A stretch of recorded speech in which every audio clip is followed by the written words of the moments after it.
Alhamdulillahi Rabbil Alamin wal aqibatu lil muttaqin wala udwana illa 'alal zalimin wa asyhadu an la ilaha illallah wahdahu la syarika lah wa asyhadu anna Muhammadan 'abduhu wa rasuluhu la nabiyya ba'dah.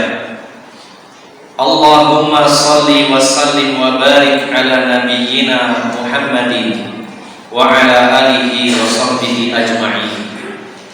Wa qala Allah ta'ala fi kitabihil karim, ya ayyuhalladzina amanu taqullaha haqqa tuqatih wa la tamutunna illa wa antum muslimun, amma ba'd. Ma'asyiral muslimin, jamaah salat Jumat yang dimuliakan Allah Subhanahu wa ta'ala, marilah kita memperbanyak rasa syukur kehadiran Allah Subhanahu wa ta'ala dengan senantiasa memuja dan memujinya dengan sepenuh hati atas karunia nikmat, atas karunia hidayah yang Allah berikan kepada kita semuanya. Terlebih kita sangat bersyukur kepada Allah di mana pada hari-hari ini kita dipertemukan kembali oleh Allah Subhanahu wa ta'ala dengan hari-hari yang penuh kebaikan, yaitu 10 hari pertama di bulan Dzulhijjah, di mana Allah Subhanahu wa ta'ala bersumpah dengan 10 hari di bulan Dzulhijjah ini sebagaimana dalam firman-Nya dalam surat Al-Fajr, yaitu di ayat yang kedua, walayalin ashr, dan demi 10 malam atau 10 hari pertama di bulan Dzulhijjah. Maka ketika Allah bersumpah dengan sebuah waktu, menunjukkan keistimewaan waktu tersebut. Ketika Allah bersumpah dengan 10 hari pertama di bulan Dzulhijjah, maka ini merupakan momentum yang sangat penting, merupakan kesempatan yang istimewa bagi kita kaum muslimin, di mana Rasulullah SAW telah bersabda, ma min ayyamin al-amal salihu fihinna ahabbu ilallahi min hadhil ayyamil ashr. Tidaklah ada hari di mana amal-amal soleh lebih Allah cintai daripada hari, yaitu 10 hari pertama di bulan Dzulhijjah. Dengan kata lain, 10 hari pertama di bulan Dzulhijjah adalah hari terbaik bagi seorang mukmin untuk beramal soleh, karena amal soleh di dalamnya lebih dicintai oleh Allah, sehingga banyak mengandung pahala dari Allah Subhanahu wa ta'ala dan juga mengundang keridhaan Allah Subhanahu wa ta'ala.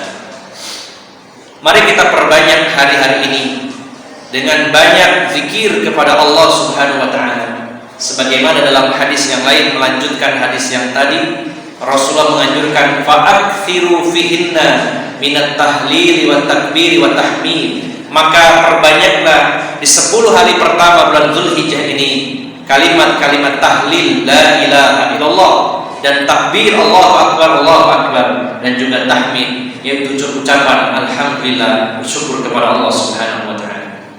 Dan juga perbanyak dengan sedekah, dengan tilawatul Quran, karena sebaik-baik mengingat Allah, sebaik-baik berzikir adalah tilawatul Quran.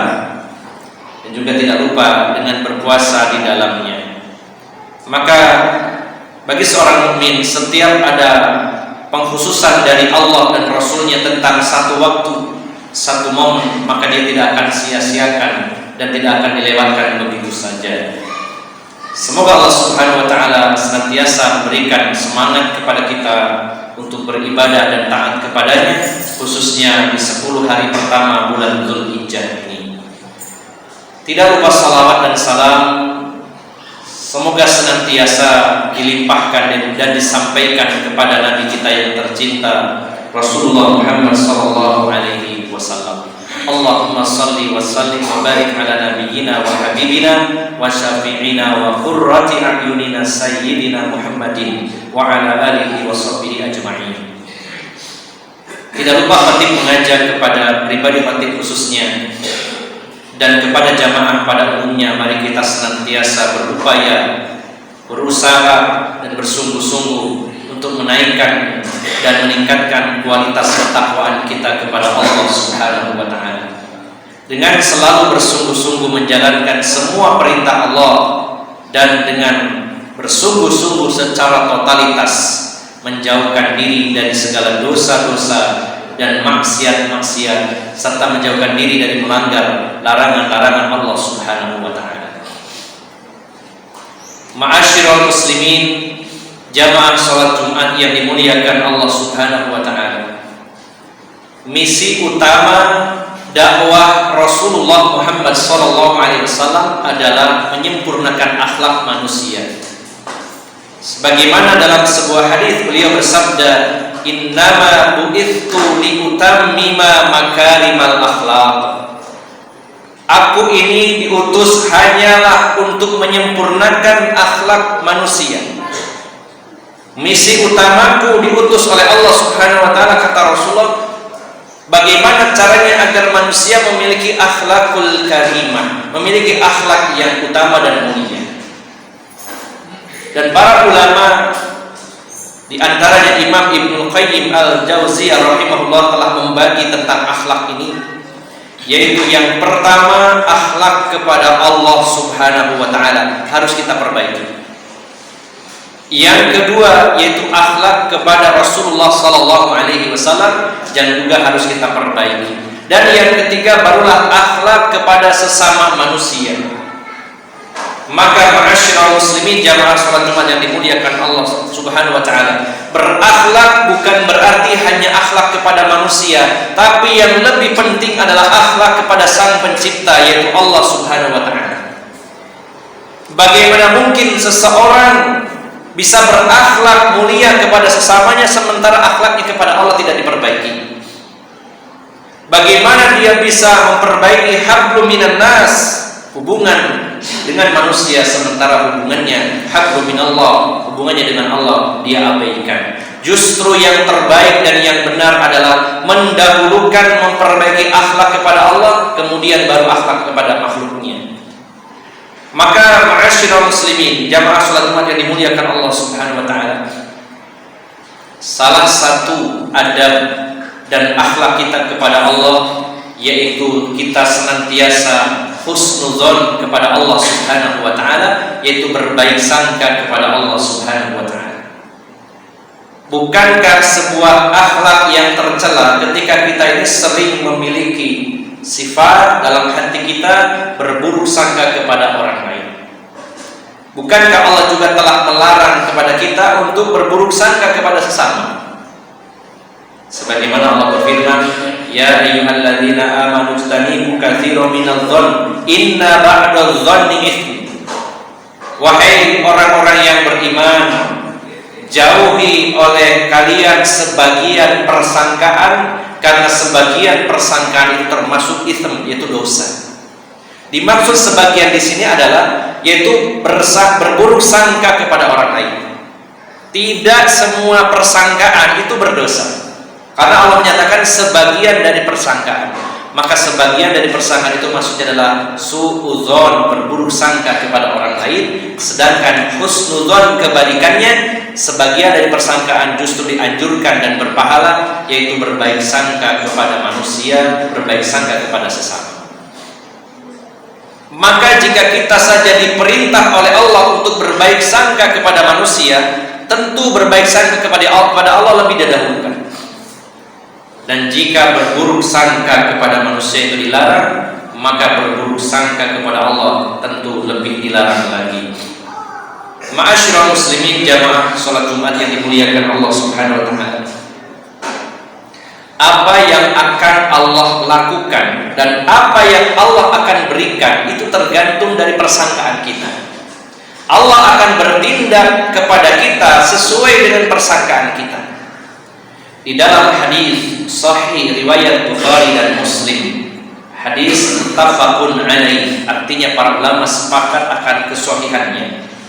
Hadis ini diriwayatkan dari seorang sahabat yang paling banyak meriwayatkan hadis Nabi, yaitu Abu Hurairah radhiyallahu anhu.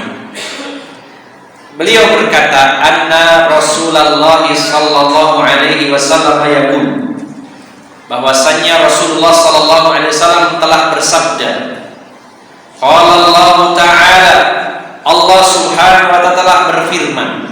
Ini artinya hadis qudsi.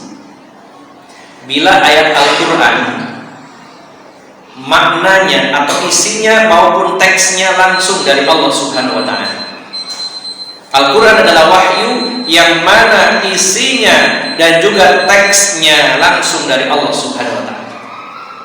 Sedangkan hadis Nabi isi kandungannya dari Allah namun dengan bahasa Rasulullah SAW. Sama-sama wahyu dari Allah Subhanahu wa ta'ala namun dibahasakan dengan bahasanya Rasulullah SAW. Adapun hadis qudsi tentunya wahyu dari Allah Subhanahu wa ta'ala, isinya dari Allah, teksnya dengan lafaz dari Rasulullah namun di situ melibatkan atas nama Allah. Qala Allah ta'ala, Allah telah berfirman, tapi bukan Al-Qur'an, tapi ini adalah hadis Nabi sallallahu alaihi wasallam. Maka dalam hadis qudsi ini Rasul menyampaikan firman Allah Subhanahu wa ta'ala. Allah berfirman, "Ana inda dhanni 'abdi bi." Sesungguhnya aku ini tergantung persangkaan hambaku kepadaku. Aku akan melakukan sesuatu bagaimana hambaku berprasangka kepadaku, dan aku akan memberikan apa yang dipersangkakan oleh hambaku. Kemudian wa ana ma'ahu idza dzakarani.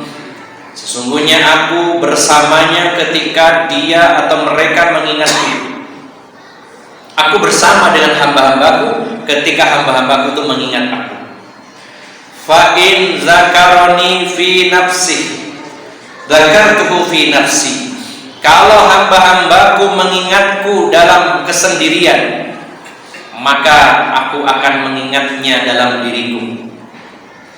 Wa in zakaroni fi mala'in dzakartuhu fi mala'in khairin minhum.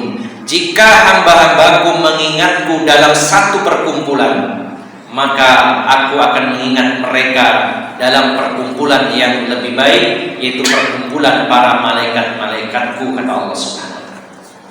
Maka ma'asyiral muslimin, jamaah salat Jumat yang dimuliakan Allah Subhanahu wa ta'ala, jadi target bagi kita sebelum kita meninggal, sebelum kita kembali kepada Allah Subhanahu wa ta'ala, kita harus memperbaiki hati kita, terutama dalam persangkaan kita kepada Allah Subhanahu wa ta'ala. Senantiasa kedepankan berbaik sangka kepada Allah Subhanahu wa ta'ala. Di dalam hadis Muslim, Rasulullah mewarning kita. Beliau menyatakan, la yamutanna ahadukum illa wa huwa yuhsinu billahi dhanna. Janganlah kalian meninggal dunia kecuali dalam keadaan berbaik sangka kepada Allah Subhanahu wa ta'ala. Jadi target bagi kita, jangan sampai kita meninggal dunia kecuali dalam keadaan kita berbaik sangka kepada Allah Subhanahu wa ta'ala. Ini merupakan salah satu adab akhlak kita kepada Sang Pencipta, yaitu selalu berbaik sangka kepada Allah Subhanahu wa ta'ala. Berbaik sangka dalam hal apa? Di antaranya terkait takdir Allah Subhanahu wa ta'ala, terkait ketetapan Allah Subhanahu wa ta'ala. Seluruh takdir yang Allah tetapkan adalah kebaikan. Disebut takdir baik dan disebut takdir buruk itu bagi al-makdur yang ditakdirkan. Bagi kita sebagai manusia, takdir itu ada kalanya menurut kita takdir yang baik dan juga ada takdir yang buruk. Ketika Rasulullah SAW menyebutkan tentang rukun iman, ketika ditanya oleh malaikat Jibril, fa'akhbirni anil iman, beritahukan kepadaku apa itu iman. Maka Rasulullah menjawab, al-iman an tu'mina billahi wa malaikatihi wa kutubihi wa rusulihi wal yaumil akhir wa tu'mina bil qadari khairihi wa syarrihi. Iman itu adalah ketika kalian iman kepada Allah, yang pertama, yang kedua iman kepada malaikat, yang ketiga kepada kitab-kitab suci, yang keempat kepada utusan-utusan Allah, yang kelima iman kepada hari akhir, dan yang keenam iman kepada takdir yang baik maupun yang buruk. Dan penjelasan dari para ulama, takdir yang baik dan buruk itu menurut perhitungan dan perkiraan dan apa yang dirasakan oleh manusia. Namun sejatinya semua takdir, apa yang Allah tetapkan, semuanya baik menurut Allah Subhanahu wa ta'ala.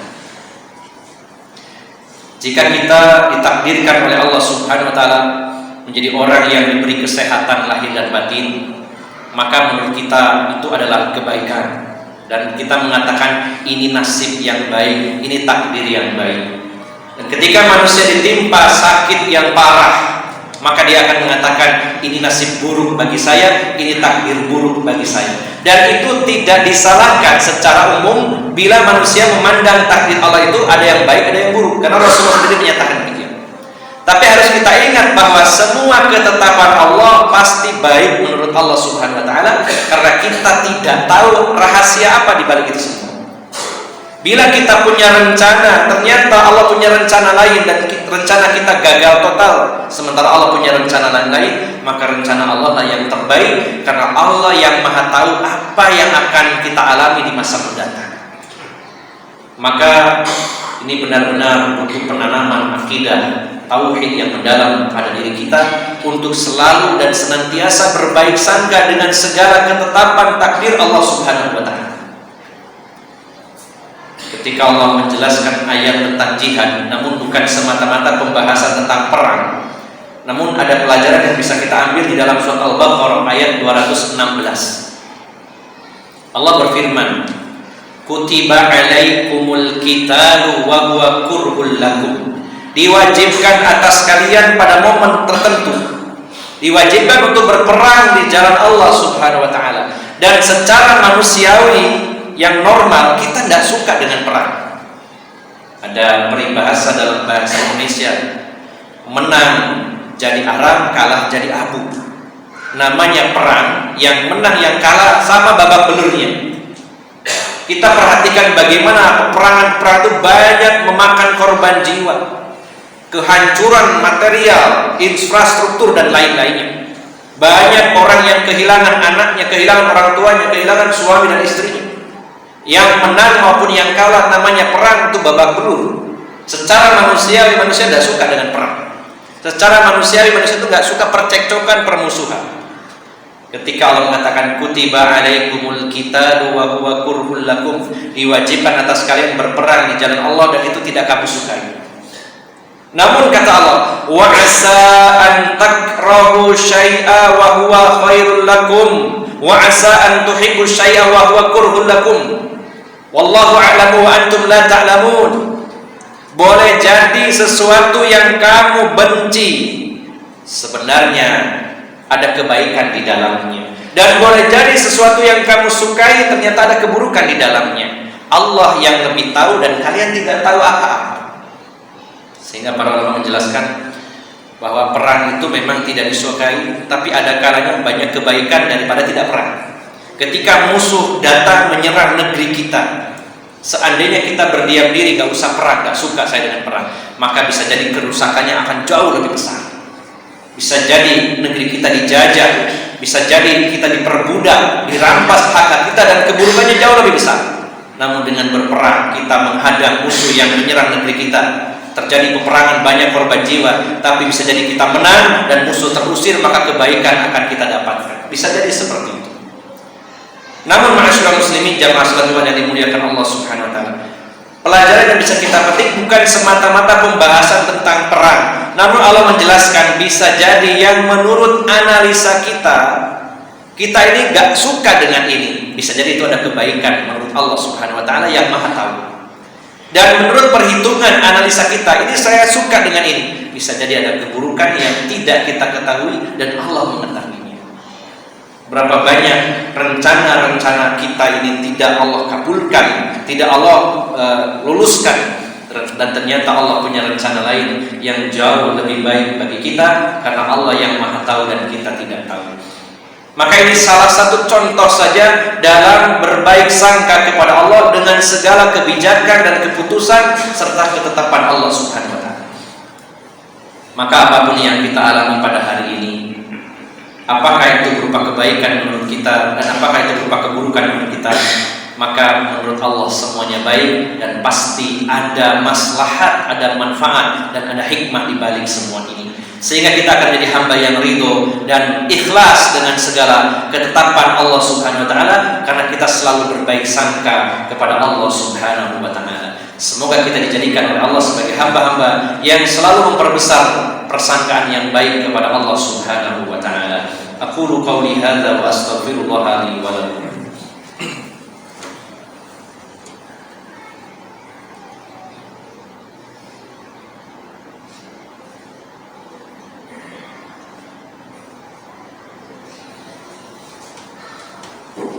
Alhamdulillahilladzi arsala rasulahu bil huda wa dinil haqq liyuzhirahu 'alad dini kullihi walau karihal musyrikun. Wa asyhadu an la ilaha illallah wahdahu la syarika lah wa asyhadu anna Muhammadan 'abduhu wa rasuluhu la nabiyya ba'dah. Allahumma shalli wa sallim wa barik ala nabiyyina Muhammadin wa ala alihi wa sahbihi ajma'in. Faqad qala Allah ta'ala fi kitabihil karim, ya ayyuhalladzina amanu taqullaha haqqa tuqatih wa la tamutunna illa wa antum muslimun, amma ba'd. Ma'asyiral muslimin, jamaah salat Jumat yang dimuliakan Allah Subhanahu wa taala. Pada khutbah yang kedua ini sedikit saja dan singkat saja satu contoh lagi bagaimana kita harusnya berbaik sangka kepada Allah, yaitu ketika kita berdoa dan bermunajat kepada Allah Subhanahu wa taala. Ketika kita berdoa kepada Allah, maka kedepankan berbaik sangka kepada Allah bahwa Allah akan mengabulkan doa kita. Dan kita harus yakin bahwa Allah itu zat yang maha mendengar, Allah maha melihat, Allah tidak tidur bahkan tidak ngantuk. Dan kita harus yakin bahwa Allah memiliki segalanya, Allah maha kaya dan Allah maha pemurah. Jika manusia saja ketika dia seorang yang memiliki banyak harta dan dia seorang yang dermawan, kemungkinan akan banyak memberi, walaupun tidak selamanya. Namun jika seseorang itu memiliki sifat dermawan tapi dia tidak punya apa-apa, tentu tidak bisa memberi.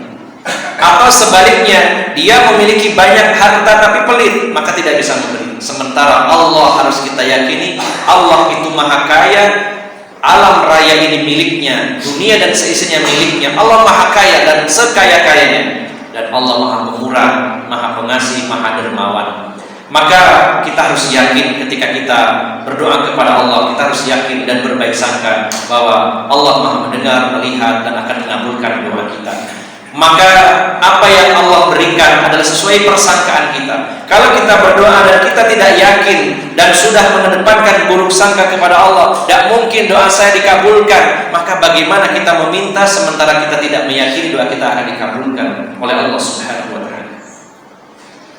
Maka para ulama membahas bagaimana hukum meminta doanya orang lain sebagaimana doanya orang-orang soleh. Mungkin kita bertemu dengan seorang kiai, bertemu dengan seorang ustaz, lalu meminta doa dari mereka untuk kebaikan-kebaikan kita. Para ulama membahasnya bahwa kalau kita meminta doa kepada orang lain yang kita anggap lebih dekat kepada Allah Subhanahu wa taala, namun dalam hati kita tertanam ada keyakinan bahwa kalau saya doa sendiri tidak dikabulkan, saya minta kepada orang lain, maka ini adalah hal yang tidak dibolehkan. Termasuk juga dikhawatirkan yang kedua, efeknya adalah kita ada rasa ketergantungan kepada orang soleh, kepada orang lain, bukan kepada Allah Subhanahu wa taala. Dan yang ketiga, dampak negatifnya dikhawatirkan orang yang sering kita mintai doanya, dia menjadi orang yang ujub dan merasa dirinya punya kelebihan karena sering dimintai doa oleh orang lain. Maka dibolehkan tentunya meminta doa orang lain. Apakah dia seorang yang soleh, seorang ustaz, seorang kiai, seorang ulama, atau mungkin saudara kita yang akan safar, akan ibadah haji, tolong nanti saya doakan. Tentu dibolehkan dengan catatan kita terhindar yang pertama tadi dari mengandalkan orang lain, dan yang kedua kita berburuk sangka kepada Allah dan juga membuat orang tadi ujub. Maka jika semua itu kita hilangkan dan kita niatkan bahwa saya meminta doanya juga untuk kebaikan dia supaya dia dapat pahala, maka ini tentu dibolehkan kita meminta doa orang lain sebagaimana Rasulullah juga minta doanya malaikat Jibril, para sahabat juga memintanya doa Rasulullah SAW, dan juga para sahabat lain kadang meminta doa para sahabat yang lainnya. Maka dibolehkan, asal jangan sampai kita berburuk sangka kepada Allah ketika kita berdoa lalu menyatakan dalam hati kita, kayaknya kalau saya yang berdoa tidak akan dikabulkan, mending saya minta kepada orang lain. Maka ini patut kita hindari. Setiap kita berdoa dengan doa apapun, yakin bahwa Allah akan mengabulkan. Adapun jika Allah menundanya, pasti Allah punya rencana yang lebih baik untuk kita, dan kita tetap selama ini harus selalu berbaik sangka kepada Allah Subhanahu wa taala. Ma'asyiral muslimin, jamaah salat Jumat yang dimuliakan Allah Subhanahu wa taala. Inilah salah satu dari sekian adab dan akhlak kita kepada Allah Subhanahu wa taala. Misi utama Rasulullah memperbaiki akhlak manusia kepada Allah, kepada Rasulullah, dan kepada manusia yang lainnya. Dan akhlak kepada Allah tentu harus kita kedepankan dan kita prioritaskan. Salah satunya senantiasa berbaik sangka kepada Allah saat menimpa diri kita berbagai macam takdir yang tidak kita sukai. Kita tetap yakin bahwa itulah yang terbaik yang Allah berikan. Termasuk juga saat kita berdoa, senantiasa berbaik sangka, doa kita akan dikabulkan oleh Allah Subhanahu wa taala. Dan kita selalu mohon kepadanya, semoga hati kita senantiasa diberi kelapangan oleh Allah Subhanahu wa taala untuk menerima segala ketetapan dan keputusan Allah Subhanahu wa taala. Semoga kita senantiasa diberikan kelapangan dada untuk selalu berbaik sangka kepada Allah dengan doa-doa yang kita panjatkan. Innallaha wa malaikatahu yusholluna 'alan nabi ya ayyuhalladzina amanu shallu 'alaihi wa sallimu taslima. Allahumma shalli wa sallim wa barik 'ala nabiyyina Muhammadin walhamdulillahirabbil alamin. Allahumma ighfir lil muslimina wal muslimat wal mu'minina wal mu'minat al ahya'i minhum wal amwat innaka sami'un qaribun mujibud da'wat ya qadiyal hajat. Rabbana ighfir lana dzunubana wa israfana fi amrina wa tsabbit aqdamana wansurna 'alal qaumil kafirin. Rabbana ighfir lana dzunubana wa liwalidayna warhamhuma kama rabbayana shighara. Rabbana ighfir lana wa li ikhwanina alladhina sabaquna bil iman wa la taj'al fi qulubina ghillan lil ladzina amanu rabbana innaka ra'ufur rahim. Rabbana zalamna anfusana wa illam taghfir lana wa tarhamna lanakunanna minal khasirin. Rabbana hab lana min azwajina wa dhurriyyatina qurrata a'yun waj'alna lil muttaqina imama. Rabbana hab lana minas salihin. Rabbana hab lana min ladunka dhurriyyatan thayyibah innaka sami'ud du'a. Allahumma a'inna ala dzikrika wa syukrika wa husni ibadatik. Allahumma inna nas'aluka al-huda wat tuqa wal afafa wal ghina. Allahumma inna nas'aluka ilman nafi'a wa rizqan thayyiba wa amalan mutaqabbala.